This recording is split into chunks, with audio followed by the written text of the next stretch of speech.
bem-vindos ao nosso Falando Nisso de hoje, nesse canal YouTube, com uma sequência irrecusável de perguntas em torno de nosso excelso presidente Jair Bolsonaro. César Silva pergunta: os eleitores de Bolsonaro chamavam-no de mito, mas eles estão mais para psicótico ou para neurótico, pois acreditavam que ele, Bolsonaro, sabia o que eles precisavam.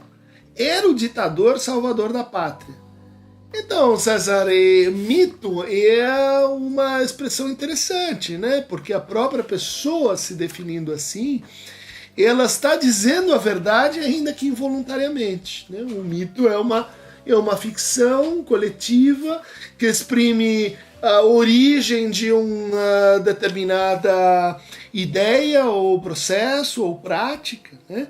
E que, no fundo, a gente reputa como falso. Né? O mito é, a partir da modernidade, falso. De fato, a comoção nacional que se apossou dessa promessa de que, enfim, uma grande virada poderia acontecer, de que todo o mal que estamos enfrentando, ele poderia ser assim facilmente removido pela remoção dessas pessoas malvadas, esses mau caráteres que estavam assim tomando conta do país.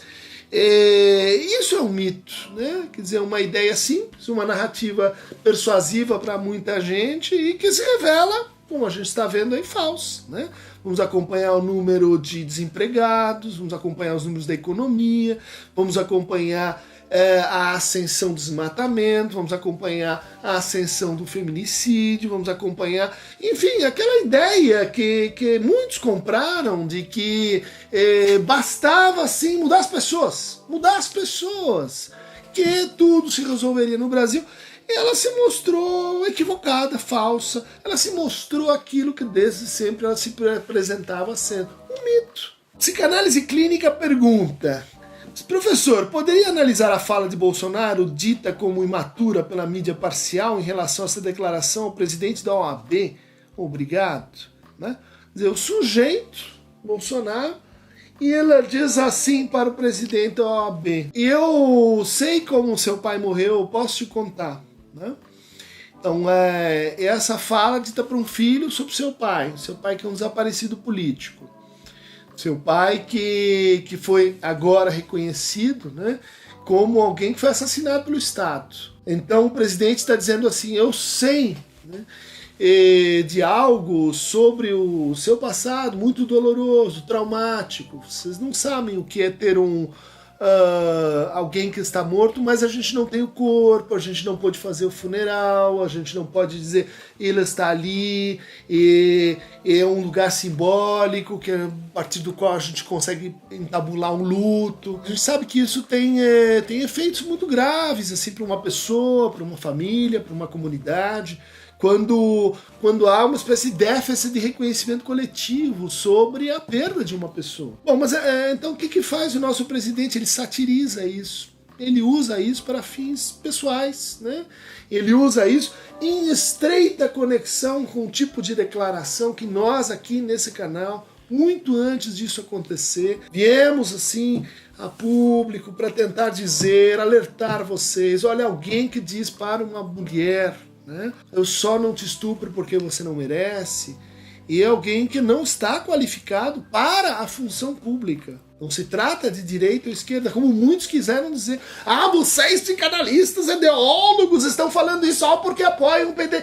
Que PT o quê, rapaz? Presta atenção!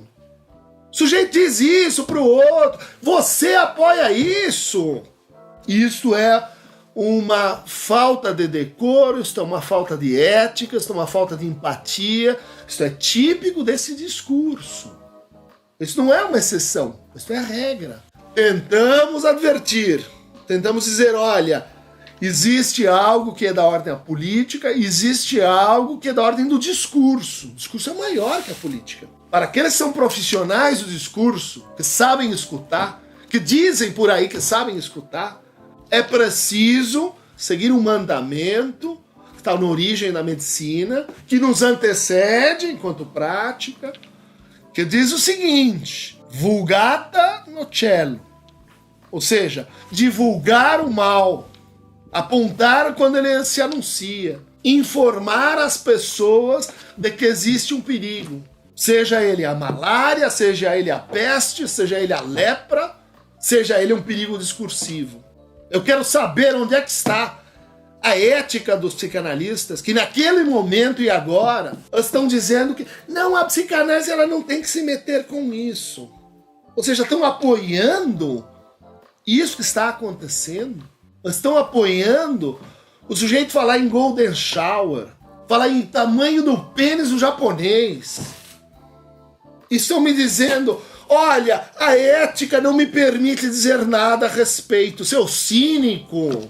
E o senhor vem me dizer que em nome de que neutralidade o senhor precisa se esquivar de prestar atenção e fazer bom uso do que o senhor sabe. O senhor sabe que um discurso como esse ele tem comprometimentos que vão além das opiniões.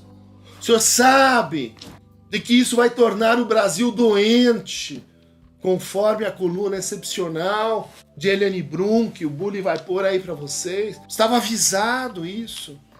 Não é mais uma questão de quem vai ganhar a eleição. O que é que nós vamos fazer com uma declaração como essa? Uma pessoa que em público diz para o filho de um desaparecido, escarneia disso. Eu sei onde que aconteceu com seu pai.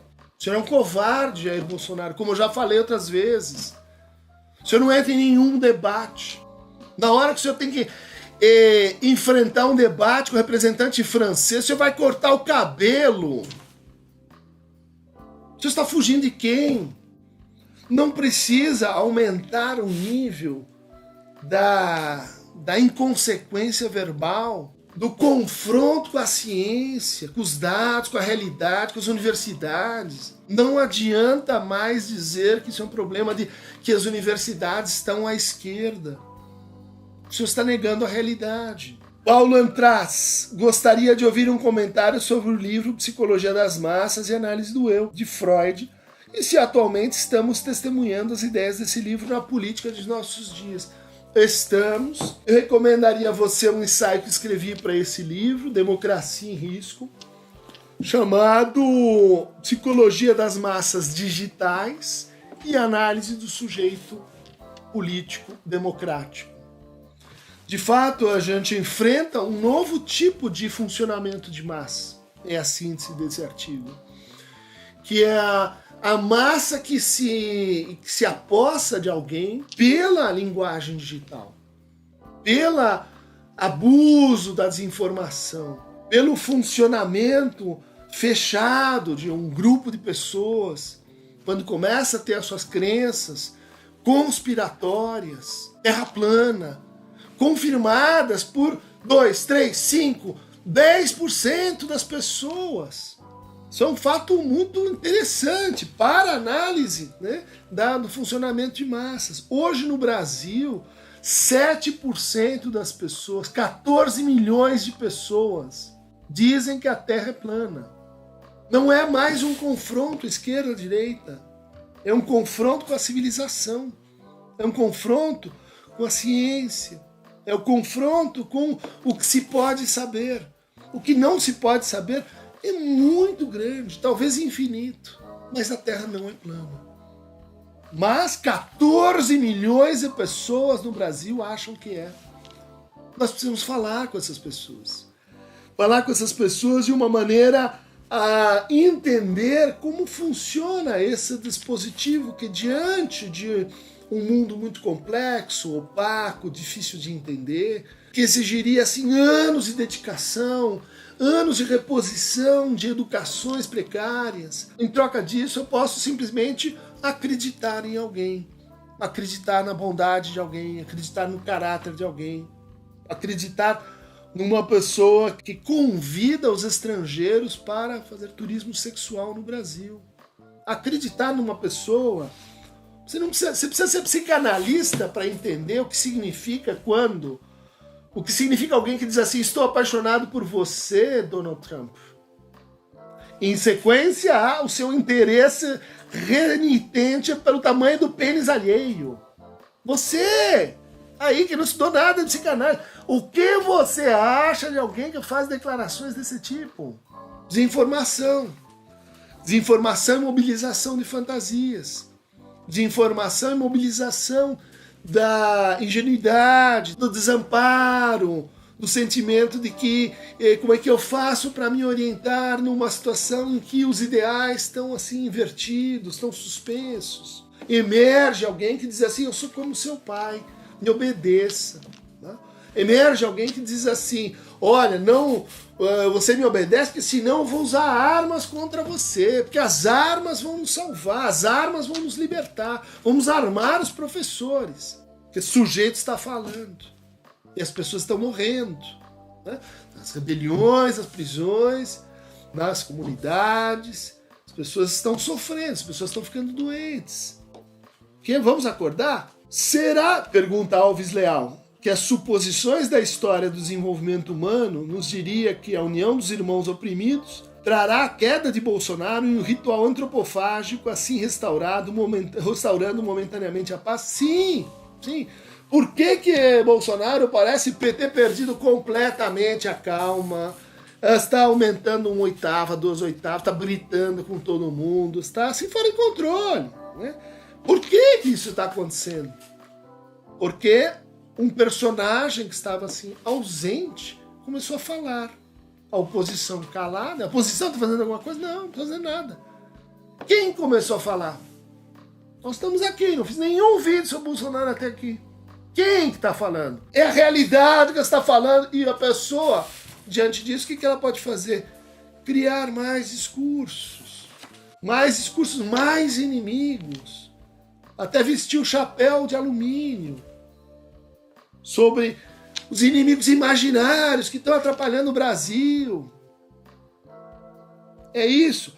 Os irmãos, isso está acontecendo. A gente escuta nos consultórios, a gente escuta nas ruas.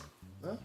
Por quê? Porque o processo de reconhecimento, ele não vai ser assim. Eu errei, Bolsonaro me enganou, eu sou idiota. Não espere que isso aconteça. As pessoas não se transformam assim. Por conversão dramática. Né? Fui enganado. As pessoas vão continuar defendendo o sujeito. Como no meu grupo escolar, pessoas que eu admiro. O sujeito que não mora nem no Brasil me vem perguntar o seguinte: Bolsonaro não é de direita. Não é de direita. Isso está acontecendo porque o Bolsonaro não é de direita. Faz parte da dor que a pessoa sente quando ela se descobre enganada. Ela precisa ajustar as coisas. Vai demorar um tempo. É preciso compreensão. Não estamos aqui para dizer assim, eu te disse. Isso não ajuda nada. Agora, ajuda escutar a realidade. Escutar aí os números. Escutar os dados sobre o desmatamento, sobre a poluição. Isso ajuda. A razão fala baixo. Né? Basta escutar, ela não cessa. Ela vai dizendo. E isso está acontecendo no Brasil. Né? Dunker, pergunta a Juliana Caldas, fala sobre o Abraham Weintraub, o ministro da Educação que não sabe fazer contas com chocolates.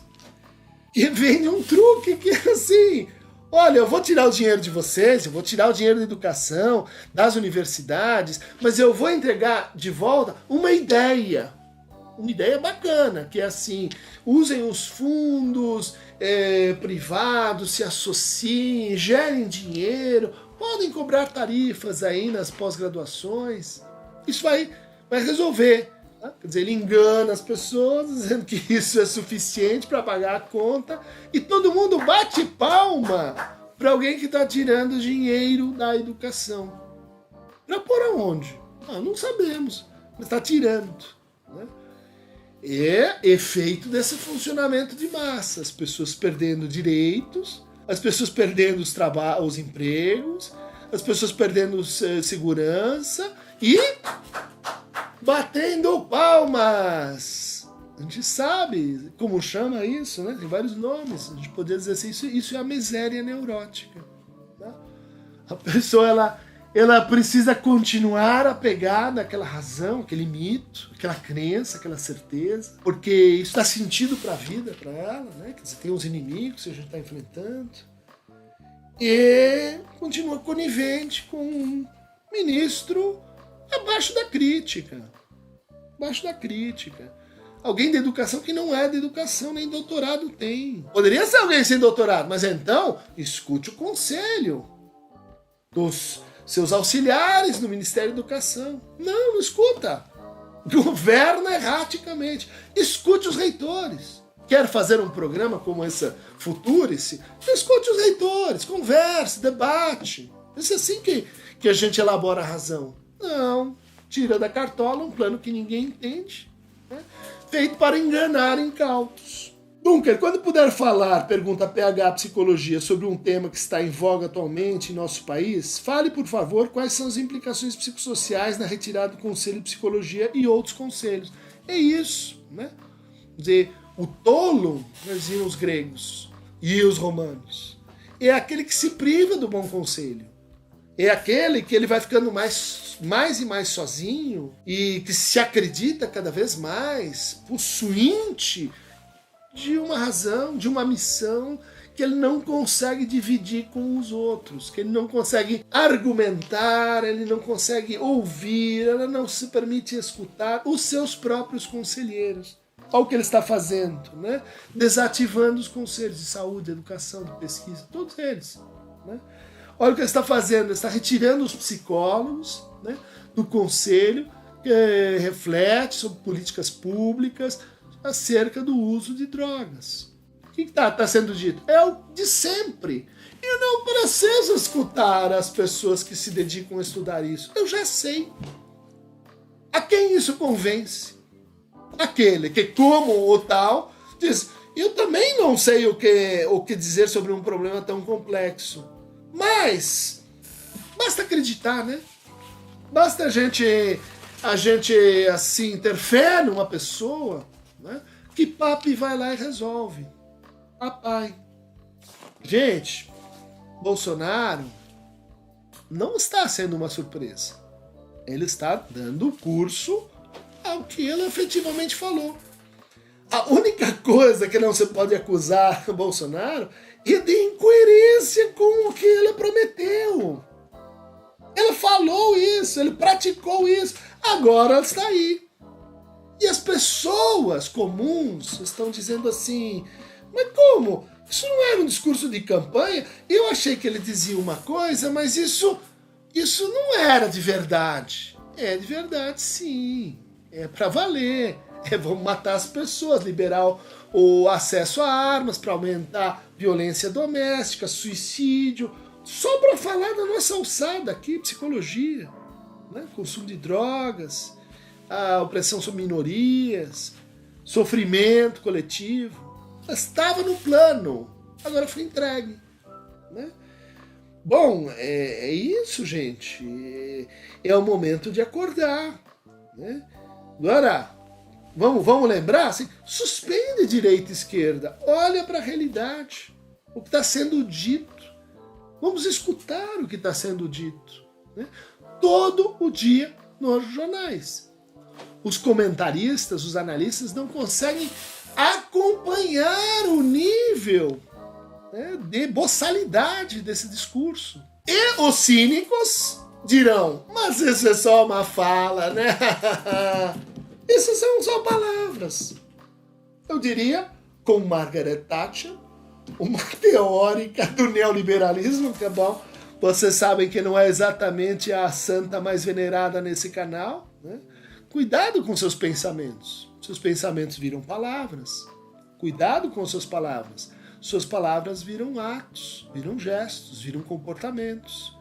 E você vai falando e você vai perdendo a noção de que as suas palavras têm consequência, as suas palavras ferem o outro, as suas palavras têm efeitos, e você vai naturalizando aquilo mesmo que a gente queria reduzir, evitar, tratar no Brasil. né? Violência, injustiça social. Está na hora de fazer uma coisa. Acorda, Brasil. Acorda, Brasil. Vamos sair desse sono assim, dogmático da razão. Vamos olhar para a realidade. Está sendo dito todo dia. Né? Não tem que ver com Venezuela, gente. Não tem que ver com Olavo de Carvalho, sua filosofia incorreta. Tem que ver com o que está acontecendo aí todo dia.